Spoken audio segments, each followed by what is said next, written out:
बद्रीनाथ पहुंचने पर बाबा ने सभी भक्तगणों को काली कमली वाले की धर्मशाला में ठहराया और हब्बा जी के साथ आप बद्रीवन में रहे।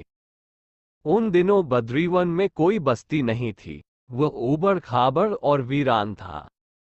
बसंत लाल जी की पत्नी श्रीमती मुन्नी जी श्री माँ के साथ ही स्नान करती और तदुपरांत माँ के बद्रीवन जाने पर आप धर्मशाला में आकर भक्त जनों को चाय पिलाती और फिर बद्री विशाल जी के दर्शन कर बद्रीवन बाबा के दर्शनार्थ जाया करती थी।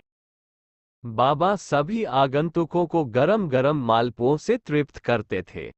रोज की भांति जब एक दिन मुत्री जी बाबा के पास गयो तो वे आपसे बोले, तूने आज बद्रीनाथ के दर्शन नहीं किए, दो आप दर्शन कर चुकी थी, इस कारण चुप रही। बाबा पुनः बोले, जा फिर दर्शन कर। बद्रीनाथ के मंदिर में भीड़ के कारण दर्शनार्थियों को बहुत देर तक भीतर रुकने नहीं देते थे। ये बाबा की महिमा थी कि उनका भक्त जो भी वहां जाता उसे कोई टोकता न था। मुन्नी जी उनके आदेशानुसार पुनः मंदिर में उपस्थित हुई।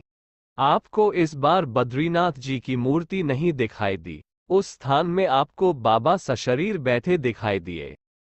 आप मूर्तिवत खड़ी ये दृश्य देखती रह गयो। आपको मंदिर भेजने के उपरांत बाबा ने आपके श्वसुर हब्बा जी को भी दर्शन करने भेजा था। वे भी आपके पास ही खड़े खड़े बहुत देर तक रोते रोते दर्शन करते रहे। संभवतः उन्हें भी मूर्ति के स्थान पर बाबा ही दिखाई दे रहे थे। कुछ समय बाद दोनों लौटकर बाबा के पास आए और वहां पहुंचते ही हब्बा जी बोले, सरकार, आपने हमें बेकार दौड़ाया। जो दर्शन आपके हमें यहाँ होते हैं, वही वहां विग्रह में भी हुए।